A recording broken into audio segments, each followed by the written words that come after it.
Welcome to the Hall of Echoes of the Grand Library of the city of Zahra. This is where reports arrive of discoveries, expeditions, and events already shaping the world. Some are confirmed, others survive only through witness. I am Idris Nahir, Keeper of Echoes. I mark what is known and I name what is uncertain, because silence is also a choice. These are the matters before Zahra.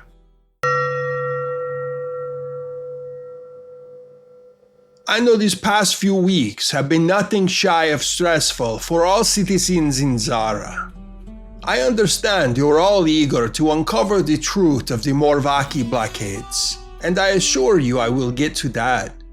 But first we must discuss the cases of the missing kinfolk. When last we spoke, I told you of Demetrius, son of Ravin, Julin, daughter of Kirakal, and Zanti Lightstep, who have all been missing since Georgios' birthday celebration. There is still no news of their recovery. The families remain hopeful they will be found alive and well. But now there is a new case. Ramza al-Shakir has disappeared.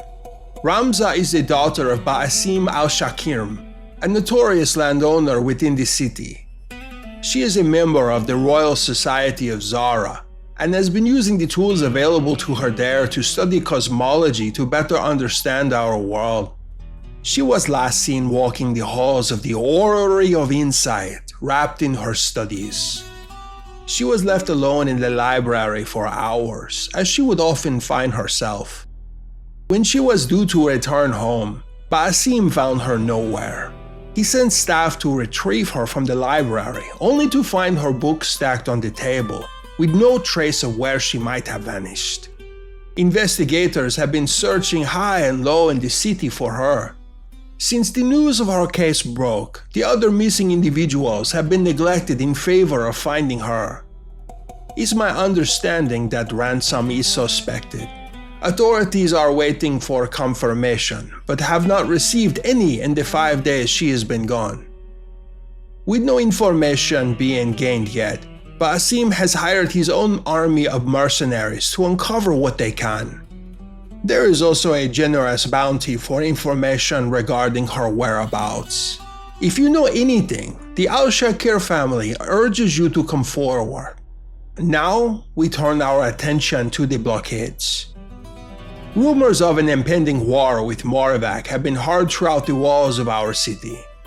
I wish I could dispel those for you. Unfortunately, it seems that Morvacki has their own plans. The mouth of the Nahj al-Rumuz has been blockaded by Morvacki ships. I'm sure you've heard the rumors of how vile they appear. Though I have not seen them with my own eyes, I have reason to believe these rumors are true.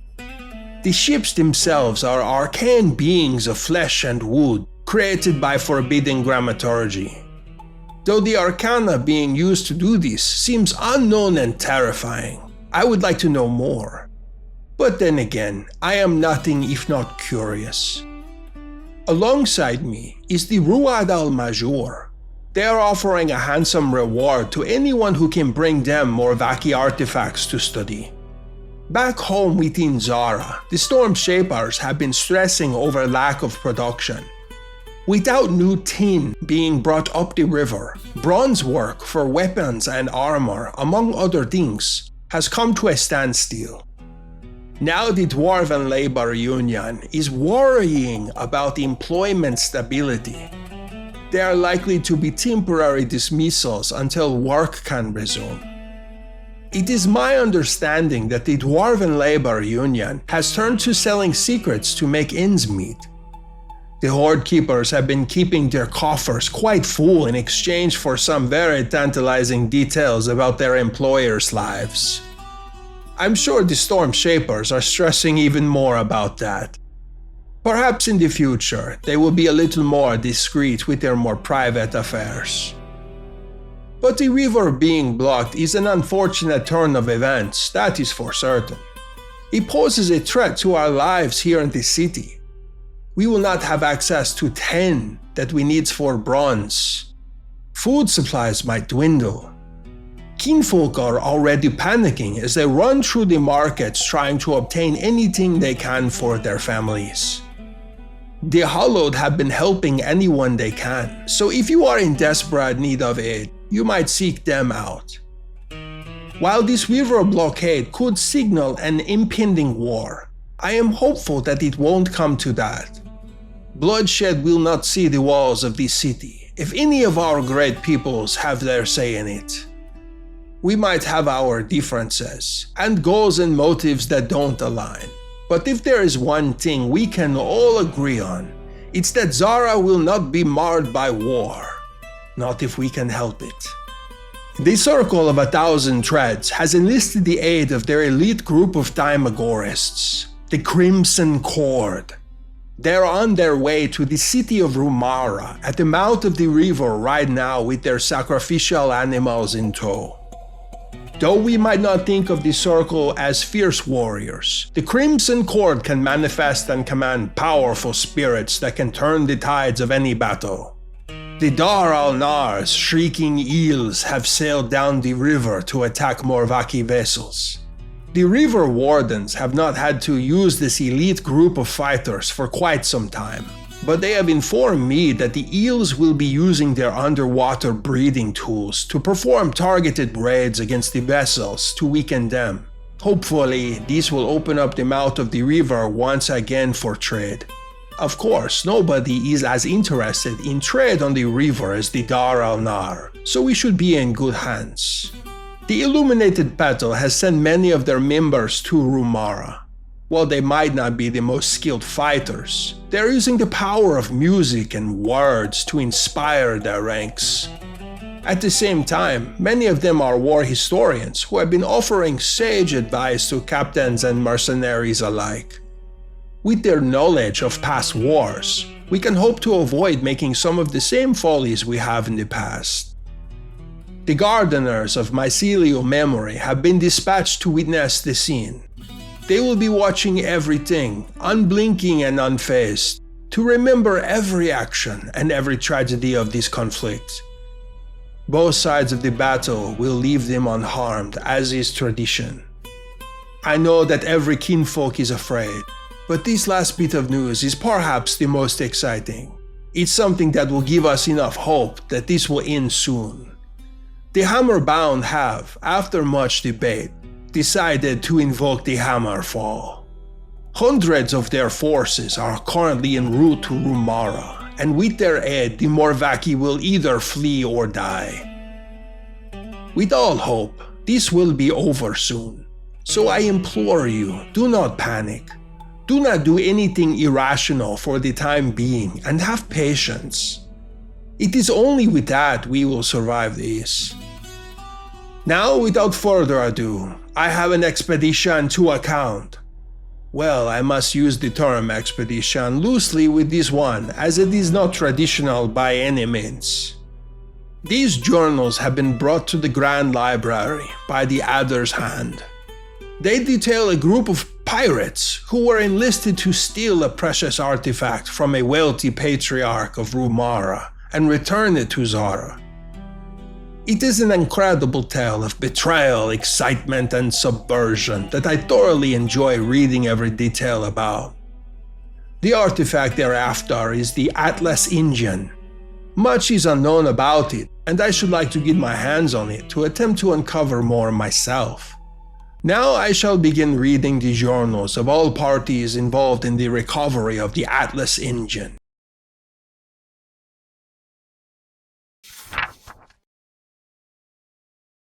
From the Journal of Yalin the Unmoored, twice seen Harbor Wolf, Captain of the Yad al-Qadar. Receiving correspondence from Zahra was not expected by any means. It's been years since I've left the city and I'd hoped I'd been forgotten. But if there is one thing I've learned of hope in the years since leaving, it is fleeting and rarely amounts to anything. Oran Sonovaris, a name I thought I would never hear again. To see the signature of his arcana appearing in my quarters so suddenly like it did a week ago brought back memories. Some fond, but most painful. The Yad al-Qadar, Fate's Hand, has been my home for ages now. I started working on this ship when I was just a girl, barely 18. I swabbed the deck and ran amok in every city we parted, stealing wares and wreaking havoc. Captain Janos always said I was a natural, that I might have been born to noble blood, but it manifested in truer form. After all, I learned how to steal from my father. But the things he'd done were accepted because he wore gilded coats and the laws catered to him as he taxed citizens into poverty.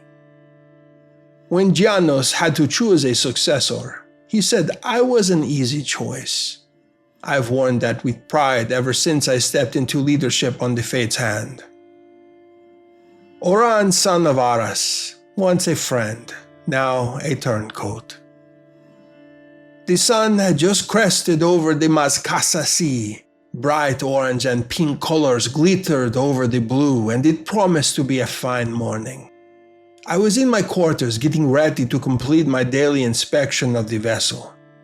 The windows burst open, and in flew a wispy, almost spectral feather that landed on my desk. I knew right away what it was. Oran used to send me correspondence through the very same means when we were young, and he'd only just learned of grammaturgy. So I pulled out a blank sheet of paper and set it on my desk, giving the feather a chance to relay the message he carried.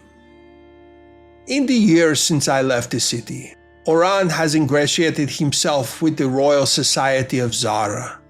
I shouldn't be surprised because he was always scholarly. He wanted to uncover the truth of the world for as long as I can remember. But now, with every resource available to him, he needed my help. He needed an artifact. The Atlas Engine, he called it. He and his colleagues had apparently heard of a rumor of its existence being owned by another aristocrat in Rumara. No matter how hard they tried to replicate it, they struggled. In the end, Oran decided the only way they would be able to wield its power was to steal it. Of course, he thought of me, his thieving childhood friend. To ask something of me after he was the one who turned me in for my involvement with the Banu Asrar meant that he was desperate. After all, he is the reason I had to leave the city.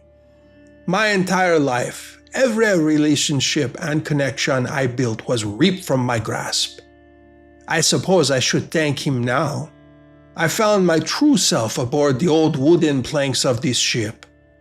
I might never have been pushed to do so if it weren't for his betrayal. But the thought of that is bitter like acid on my tongue. I do not forgive and I do not forget. The Banu Asrar told me that. My initial urge was to turn down the offer and respond to his request with the type of colorful language I knew would make him deeply uncomfortable. But then I saw his offer. 500 fulgurite rings.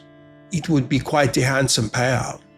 On top of that, docking in Rumara has never been a bad thing.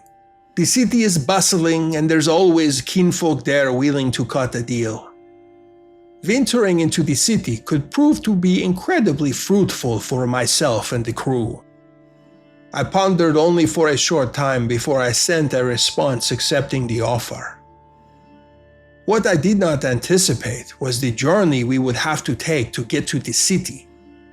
We have been sailing the seas for quite some time and have somehow missed the Morvacki vessels with their grotesque deadly crews crowding the sea.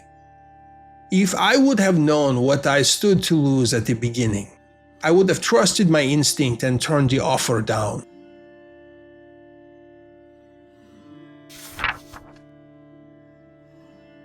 From the Journal of Oran, son of Aras, scholar of the Royal Society of Zahra. Contacting Yalin was my last resort.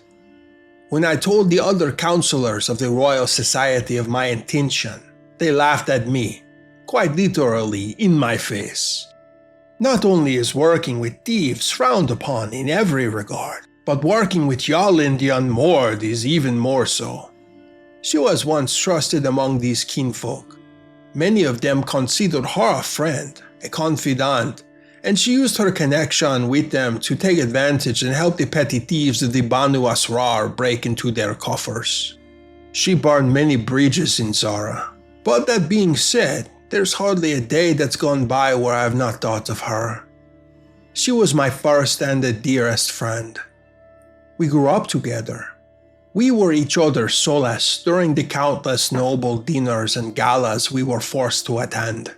Our parents even thought for a time we might be wed, though the idea was horrifying to us both. Sometimes I regret what I did.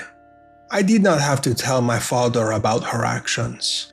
But I was young then, afraid that she would do something she would never be able to take back, and her entire life would be ruined.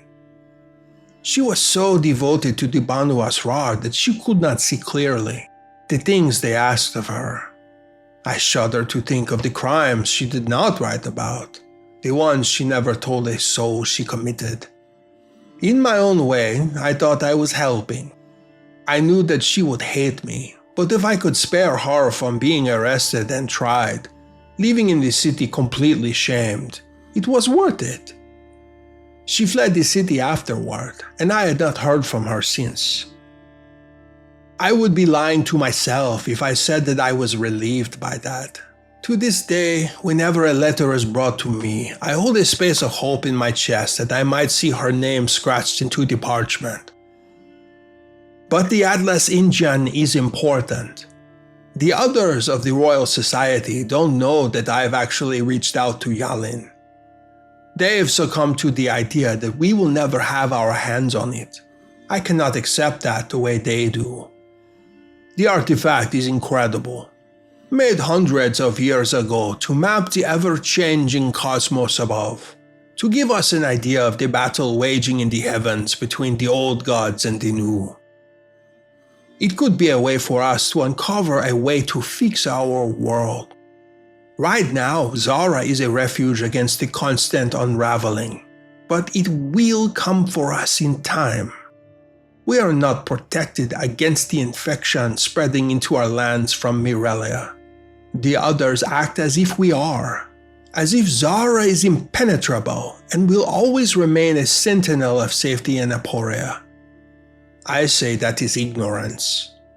Right now, we must do all we can to protect ourselves and our city.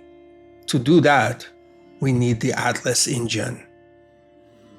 Hamdi al-Udin is the current owner of this artifact, though its origins date back longer than he's been breeding. It once belonged to a tribe from the Ascora jungle, and it was sold upon their reaching Rumara, and it has traded hands many times since. Most who get their hands on the artifact don't understand the unique grammaturgical symbols within it and are unable to use it. I am hoping, with my years of studying grammaturgy and Thymagora, that I might change that. I have met Hamdi on more than one occasion. He is an old friend of my father's, and whenever he visits Zahra, he comes for dinner. For him to think I have devised a plan to steal from him would be inconceivable. Perhaps that disbelief will work in my favor. Yalin knows him as well, though I doubt him seeing her would be any comfort as he's well aware of her past deeds. But as skilled as she is in thieving, I'm sure she has her own ways of navigating the situation. I believe my biggest problem might be the Adder's Hand. They have influence far wider than anyone fully understands. I've heard a rumor that members of the Adder's Hand have been seen preparing for their own voyage to Rumara. That makes me think someone is not to be trusted among my ranks. I attempted to stop them from leaving the city, cutting a deal with a friend in the Dar al-Nar, but I fear I moved too slowly. If they reach Rumara, they will try to talk Yalin into working on their side, but if I know her, which I fear I may no longer, she will not oblige them.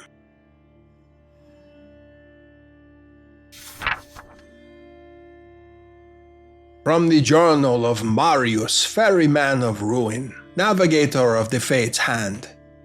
Our destination was originally to head south to the Apana Empire.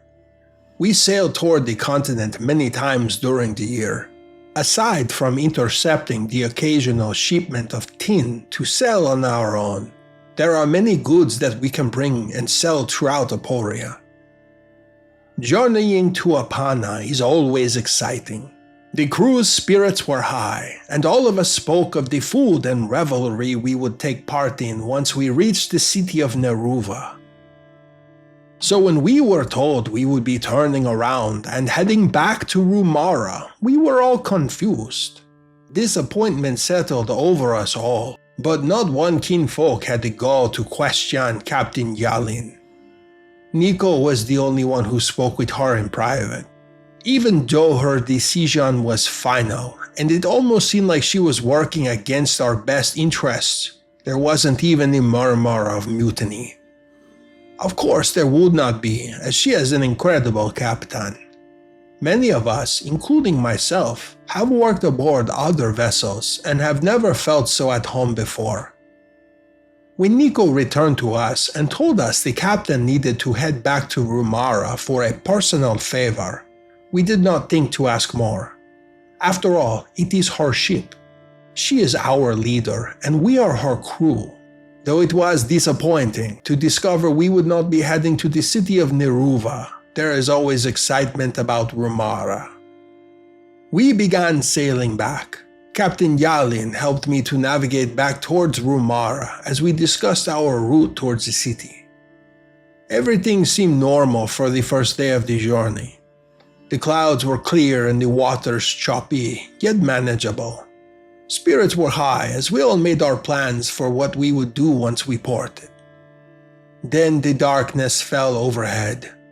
The moon only a small crescent in the sky, hardly capable of lighting the way home. We did not see the ships in the distance as we sailed toward them. I was on the deck at the helm of the ship when I first saw sign of the Morvacki vessels. Most others were in their quarters asleep. I can still feel the way my veins hummed with anxiety as I caught sight of their grotesque ships in the darkness. Torches were lit on their decks, illuminating the grotesque sight of their leaving ships. The ships were the things of nightmares. They were covered entirely in flesh, shredded, tattered, like the spoils of countless battles won draped over the wood like a prize. Sharp, rib-like bones jutted from the sides. It was death sailing over the sea. The smell of rot choked me as the water betrayed us and carried the fate's hand between their vessels. As we sailed closer, I tried desperately to turn our ship away, to flee the massive armada of Morvacki ships. I saw their warriors, bones exposed through rotting flesh that seemed to be held together by corrupt arcana. And as I saw them, they saw me. A horn sounded from their vessels, and I knew it was far too late for us to run. We would have to fight.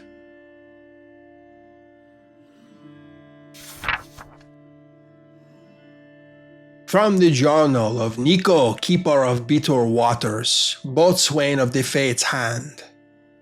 The horns woke everyone on the ship, and we were above deck with scimitars and rapiers in hand. The moment I laid eyes on the wailing keel, I shouted for our crew to man the cannons. Yalin was at my side in an instant. We were surrounded. I don't know how this managed to happen.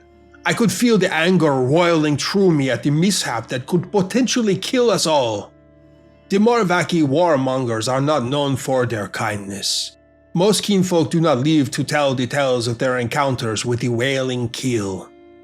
But as I looked Yalin in the eyes, both of us silently communicated that we would do our best to ensure we would.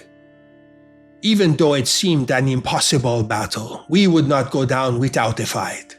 Cannons were loaded and gunners waited for my signal before firing. Yalin climbed to the crow's nest with a spyglass to get a better idea of what we were up against. Everyone else was lighting torches and pulling cannonballs from storage to bring them to the gunners in preparation of what would undoubtedly be a gruesome battle. More horns sounded from the fleet before us, and I could feel my throat tighten. It was an impossible sight. The fleet seemed to go on forever. I've heard countless stories about the Morvacki. None of them carried any weight with me because kinfolk who told them had never actually encountered them. I did not expect to see any truth to the rumor of their leaving ships. But I was awestruck seeing it up close. They truly were grotesque. I could smell the rotting flesh the moment I climbed the stairs to the deck. If the rumors of the ships are true, the rumors of the brutality the warriors aboard them might be too.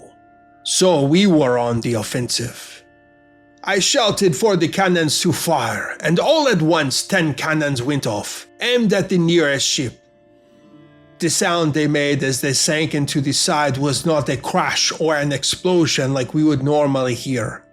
It was softened by the flesh of the ship in a way that made my stomach curdle. Immediately after, we heard a shrieking sound that nearly dropped all of us to our knees. It was like the ship was responding to the attack. And in doing so, it signaled for all the others nearby to respond. I could practically see them turning already, making their way toward one ship half their size inadvertently in their midst. I shouted for gunners to reload. Yalin was climbing down from the crow's nest to tell me of everything she saw. She gave me a report of 15 ships, all spread out and seemingly headed towards Rumara. This wasn't in itself unusual, but what they were doing out here to begin with was a mystery. As the cannons loaded, I directed them to fire once more. This time, with holes already created in the side of the ship, we heard more sounds of explosion and crashing as it seemed they had an impact on the interior this time. Water began filling the bottom of the ship, and as I watched the warriors above scrambling to get their footing. It was a small, early victory that I had no hope of us maintaining, especially not as the ship moved closer and a long plank was set up over the side, heading directly toward our ship. They intended to board us. Yalin Harbor Wolf shouted for every kinfolk with 3 hands to grab a weapon. Everyone did. Many of the kinfolk who are not already on the cannons were green, inexperienced with battle. I could see some of the younger crew members trembling in fear at the sight of fighting these warriors. Nura, a skilled Dimagorist aboard our ship, summoned the spirit of a giant rock. She commanded it and sent it flying towards the plank, and the warriors were already lining up to climb aboard. A small cheer from our ship let out as it knocked the undead warriors into the water. But almost as soon as that victory was had, we saw a vile Morvacki creature flying overhead toward us. It was pterodactyl-like, but undead like the others. Its bones were exposed with bits of rotting flesh clinging to its wings. It was dripping and oozing with sinew and gristle. The sight of it was sickening. It flew overhead, clashing with the rock, both creatures emitting shrill squawks and screams as their talons sliced into each other. More warriors got on the plank and ran across them to board our vessel. We were ready for them as they came, our steel slicing against theirs. 5 of these incredible warriors took out many of our crew. It took 6 of us to target 1 of them.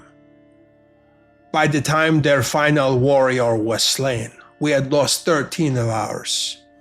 Yalin made the call that we must flee. Our ship was half the size of theirs, so we had speed on our side.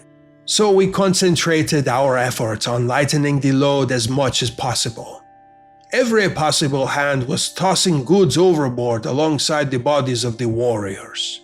We tossed beds, food, and drinks. Anything we could conceivably part with to speed us on our journey away from them.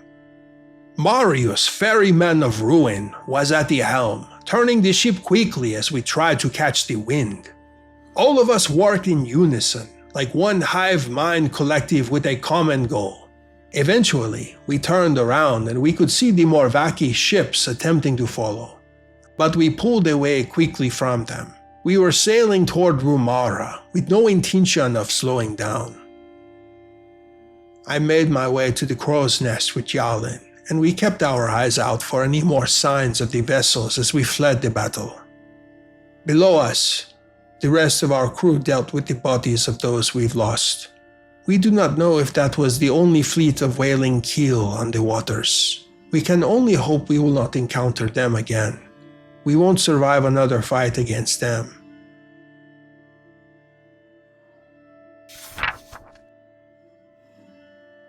From the journal of Sabina who stole the horizon, steward of the Adder's Hand. We heard rumors of the chaos in Rumara, but I was never expecting something like this.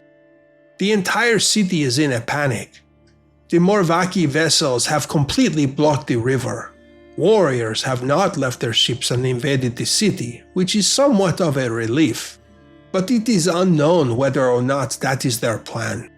What is known is the fact that blocking the river is nothing if not strategic.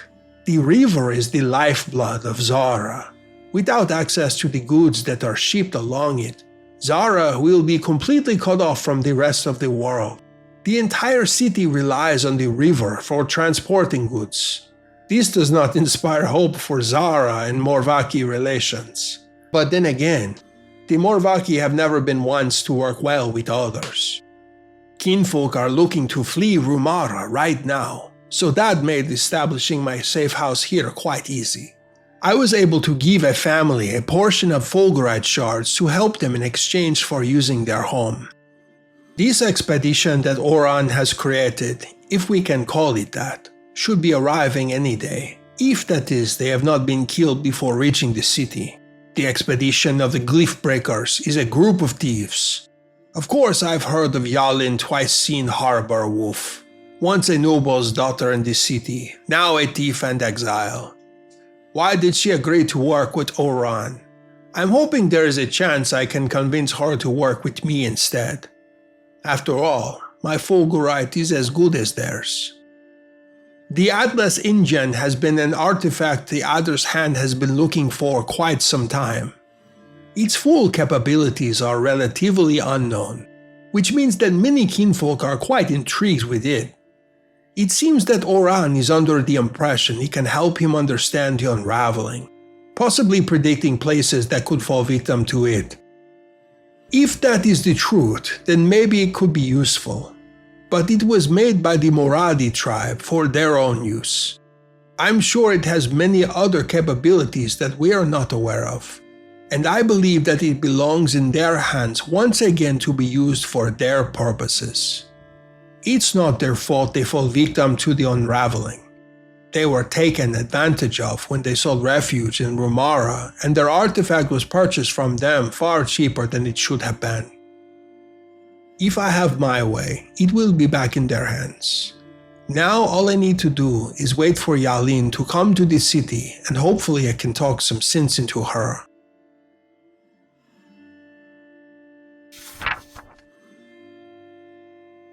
From the journal of Yalin the Unmoored, twice-seen harbor wolf, captain of the Fate's Hand.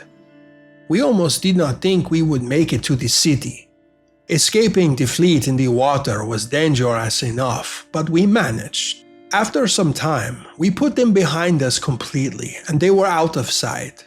We thought we might be able to approach the city undetected for the most part, but to our dismay, we discovered more of the fleet blocking the river. Thankfully, there are plenty of docking options in the city. We were able to dock our ship at a private dockyard, trading some of the few rare spices we had aboard our vessel for safekeeping. The crew made its way into the city, and we booked rooms at any inn possible. It seems that some forces from Zahra have been making their way to Rumara to fight against the Morvacki blockade. Because of that, I've had to keep my head down. In the past, I have been able to move through Rumara with a general aura of comfort. Most kinfolk here would not know me. My past carries very little weight. But now that kinfolk from Zahra who might have grown up with me in some regard are wandering through the cobblestone streets alongside me, there is a chance I could be caught. I do not know if there is a price on my head. I'm sure there must be something. I've burned so many kinfolk in Zahra that I would only imagine revenge is highly sought after. But then again, they might have bigger things to worry about right now. I can only begin to understand what the Morvacki are doing blockading the mouth of the river. But there have been tensions between every city in the region against Morvacki. They are brutal and cold-hearted and will stop at nothing to win a battle they're involved in. Even though the thought of that sends a chill through me, it might be to our benefit now. With so much going on in the city, we might be able to use it as a distraction. Having to steal the Atlas engine from Hamdin is going to be difficult. I don't know him well. There were a few times growing up that he and my father would have business dealings and he would introduce me to show off his family. I'm sure he regrets that now. But the one thing I do know about Hamdin is he is quite wealthy. That means he is secure about all of his dealings. He will have a full staff on hand with guards who are paid well enough to take the lives of anyone who attempts to steal from him. But I know this is why Oran contacted me of all kinfolk. He knows that I can get through this. Instead of having to do this on my own, he insisted that I have a proper expedition. We are called the Glyph Breakers. It is myself, Nico, and the quartermaster of the ship, Hassan. I've chosen the two of them to accompany me on this expedition within the city because Nico is a trained locksmith. That's how his family earned their living before he decided to use those skills in a much more lucrative way. Hassan is sociable and incredibly skilled at gathering information. Dispatching him into the city will no doubt be incredibly helpful. We want to be in and out of the city as quickly as possible. The sooner we get to this artifact, the sooner we can charter a boat to Zahra and sell off this artifact and leave once again. Only then will I feel safe.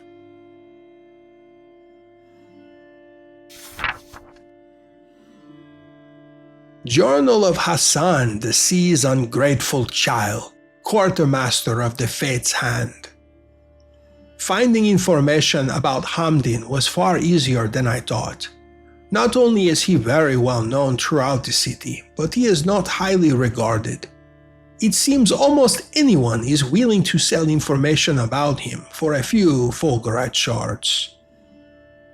I began my day's investigation with a full pouch, and only after a few hours my pouch was empty and instead filled with secrets to exploit. Of course, as Yalin expected, Hamdin's home is well guarded. But after a conversation with an old housemate that he fired unjustly, accusing her of stealing an item that he himself misplaced, I have a full list of weaknesses. Places in the house that he thinks are impenetrable that might prove as easy points of access. At the very least, they'll be unprotected. I also have the names of all the current guards he has on his staff. With those names, finding their homes is easy enough. I would prefer not to do anything with that information. After all, they are only doing their job. I would feel badly about threatening their families to get them to leave their post. But if that is what it comes to, we have this option. Yalin was more than thrilled with the information I presented her. She looked over it and devised a plan with myself and Nico. It truly seems like the Morvacki fleets at the mouth of the river are going to be a surprising aid to us. Nearly every city official and guard is preoccupied. There might be a few here willing to help with civil matters, but no kinfolk will care about an artifact being stolen from a hidden vault. There are much bigger issues to contend with in Rumara right now. Aside from the loss of so many of our crew in the battle against the Wailing Keel, this might prove to be an easy mission.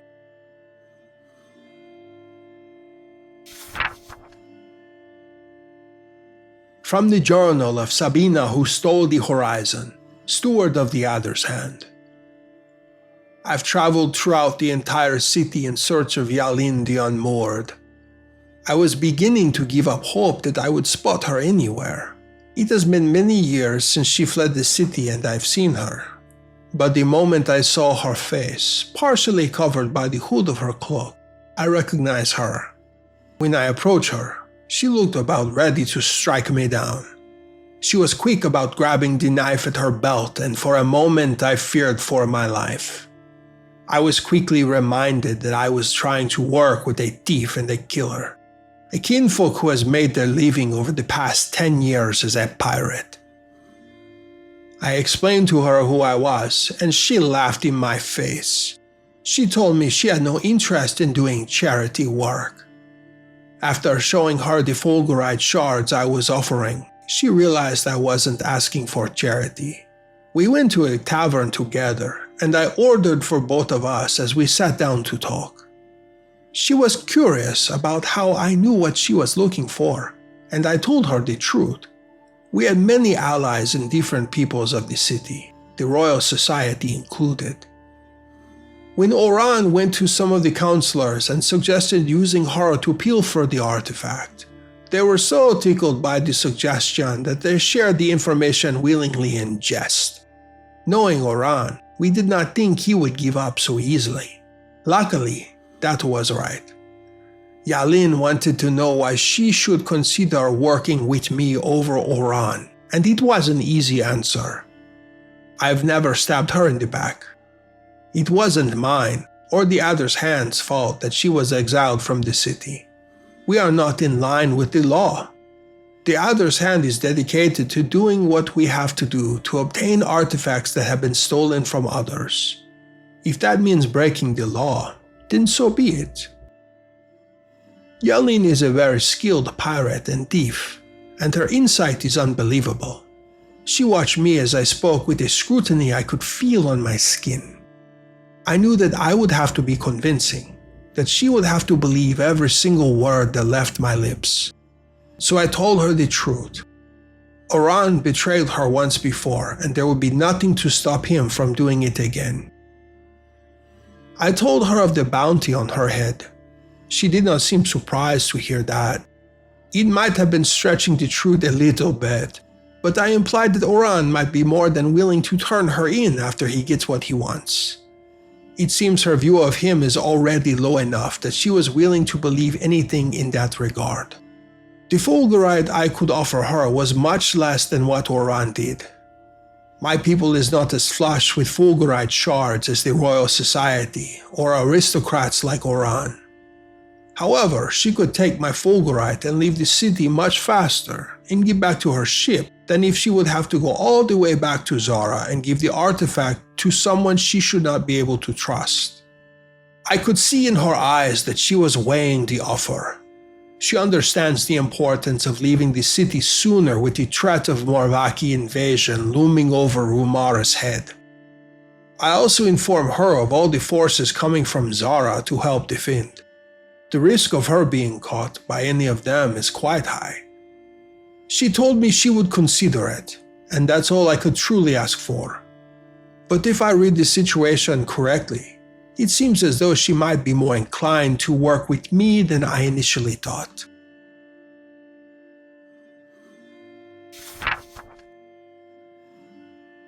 From the Journal of Oran Son of Aras, Royal Society of Zahra.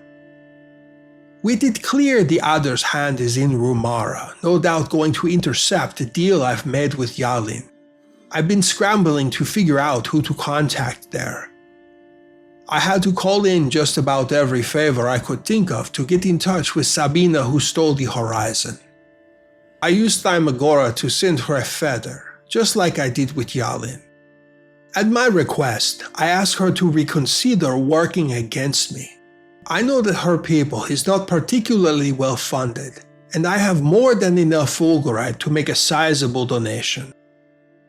That money would be useful in helping them steal artifacts from other peoples in the city and give them back to the tribes who sold them in the first place. The response I got was underwhelming.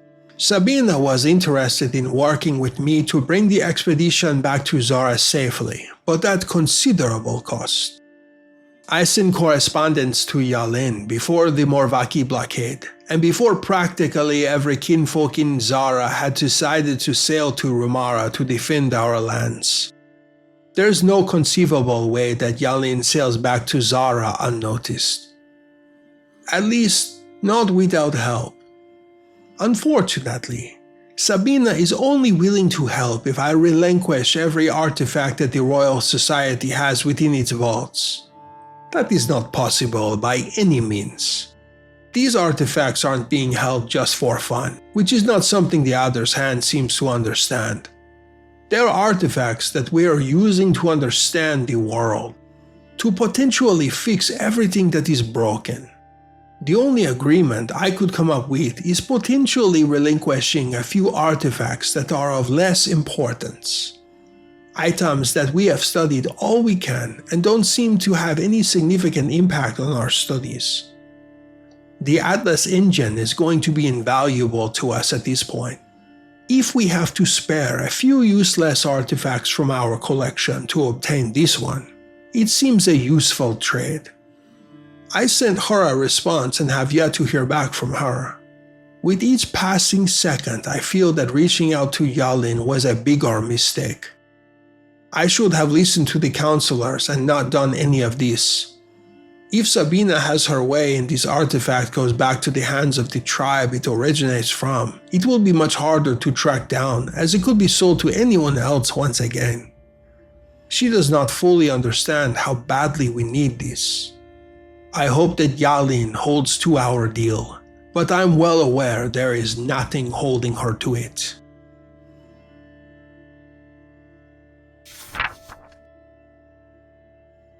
From the journal of Nico, Keeper of Bitter Waters, boatswain of the Fate's Hand. Yalin approached us with the idea of selling the artifact to the Other's Hand instead of Oran. All of us are in agreement that it would be best. With more kinfolk coming from Zahra each day, getting to the city safely with the artifact in hand is going to be next to impossible. So we've decided that we won't be working with Oran. However, we will still steal this artifact for the Other's Hand. I could see a glimmer of excitement in Yalin's eye at the idea of it. I don't know the true depth of what happened between her and Oran, but I know it was not good. I know Yalin well enough by now to see that she has a plan of her own brewing right now too. As soon as night fell yesterday, we enacted our plan to steal the artifact. The information that Hassan has gathered proved to be exceedingly useful. Once we located Hamdin's house within the city, I watched it with Yalin at my side for an entire day. We watched guards come and go, do their patrols around the perimeter, and Hamdin walk in and out of the house on occasion. We got a good sense of the schedule of it all, and we saw that some of the spots we told were unprotected are in fact accessible to us. So as darkness fell, Yalin and I both climbed to the rooftop of the house next door. We lied flat on our stomachs and tried to make ourselves as small as possible until the sun sank under the horizon entirely and we were shrouded in nightfall. We waited until it was the perfect moment and we descended on the house. We jumped from the rooftop and landed as quietly as possible, tiptoeing toward the balcony on the third floor of the home where we dropped down safely. We were informed the door to that balcony would likely be unlocked, and we were thankful it was. I could see how excited Yalin was by that. These foolish kinfolk, even with a threat of invasion from a neighboring city, left their doors unlocked. We were quiet as we moved about the house, not making a single noise as we tiptoed between the rooms, watching for guards, making sure we were out of sight the entire time. The vault was on the second floor of the home. It was in a locked room that was under the control of guards. So we find a closet we could sneak inside and waited for the guard to take a brief break and snuck in. I used my lock-picking tools to get into the room as quickly as possible. We stood in the doorway for a few moments as Yalin drew a glyph on the floor that she learned from working with the Banu Asrar. It's a glyph that reveals other glyphs and wards around the room. The vault was hidden from sight, which we were warned about. The person Hassan bought the information from had no idea where it was hiding, only that it was in this room. But after Yalin finished drawing the glyph, we saw several others clustered behind a painting, telling us that was likely where the vault would be. We moved over and she carefully disarmed and deactivated all of the other magical wards protecting the painting. Only then did I begin working to open it. Both of us were silent as I turned the wheel, listening for clicks within the machinery to let me know what the code might be. It took longer than we would have liked, and every footstep outside had Yalin reaching for her dagger at her belt. But eventually, I opened the safe, and we poured every item inside into our bags. We did not stop at the Atlas engine. It was filled with fulgurite and jewelry, property deeds. There were even papers with information about countless kinfolk in both Rumara and Zahra. Information it seems Hamdin was collecting about them for blackmail. We climbed out of a window in no time. We were running through the streets with our bags full and wild smiles on our faces. Back at the inn, we dumped everything out and began looking through it. We sent Hassan to find Sabina so we could give her the Atlas engine for her fulgurite. She came almost as soon as we sent him and the exchange was made. Not only did we give her the Atlas engine, but Yalin gave her our journals from our journey here. In exchange for making these deals for less fulgurite, Yalin wanted her to give these journals to Idris Nahir to read at one of his symposiums in the city. She asked Sabina to wait as she wrote a letter and handed it to her. She never told me what was in it, but I saw the name Oran etched on the envelope.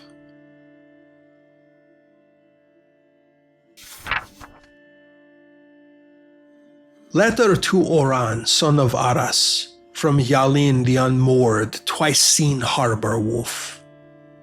Old friend, it shames me to say that I've thought of you a lot over the years. I find myself lingering in the happy memories more often than not. We had so many, didn't we? One of my favorites is when we snuck away from your brother's coming-of-age celebration and roamed the halls of the Orrery of Insight together. I could see how excited you were to someday become a member of the Royal Society as you spoke about books and papers you've read of their research. Learning that you became a member was not surprising. In fact, I felt a strange sense of pride knowing you achieved something like that. I always knew you would. You never set your eyes on anything else. You must know that your betrayal is what stings me more than anything else. My own father disowned me. Everyone in this city spoke horribly about me after the news. Information about my whereabouts was sold freely, and I was hunted. All because of you, the person who I once called my best friend. I was conflicted about taking this job from you. To do you a favor is anathema to my beliefs now. You betrayed me. You looked me in the eye and listened as I confessed to you what I was doing. You promised me that it would stay between us. Then you sold me out. Sometimes I wonder if I am capable of forgiveness, but right now I realize that I am not. As you are well aware, I have obtained the Atlas engine, just as you requested. Unfortunately, I will not be giving it to you. I've given it to someone that I think will make sure it never sees your hands. This might be foolish. You might have all the knowledge in the world to use this artifact for good.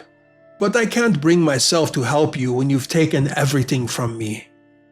I've requested that this information go on to the Grand Library of Zahra. You will likely hear this letter read aloud for the first time in one of the symposiums you attend so frequently. Here, I assume the news will break the first time of your involvement in stealing from another noble. Something you vilified me for so harshly all those years ago. Perhaps now you will understand what it feels like to lose everything. I suppose you can call us even now. If they come for you the same way they did for me, there is space for you aboard the Fate's Hand. Is it wrong that I hope to see you there? Signed, your old friend, Yalin the Unmoored, twice seen harbor wolf.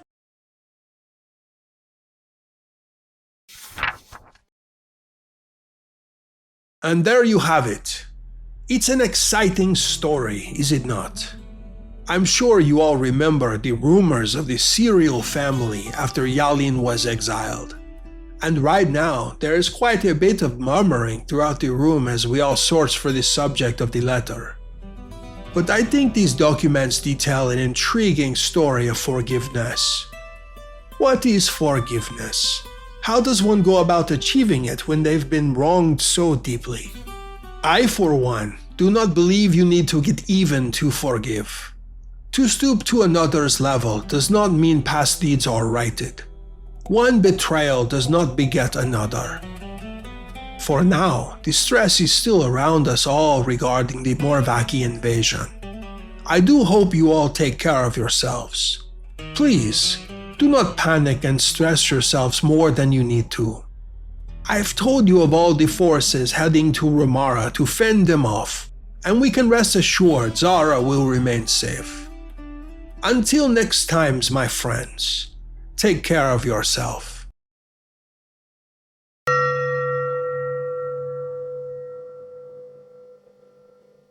This account is now entered into the record of the Hall of Echoes.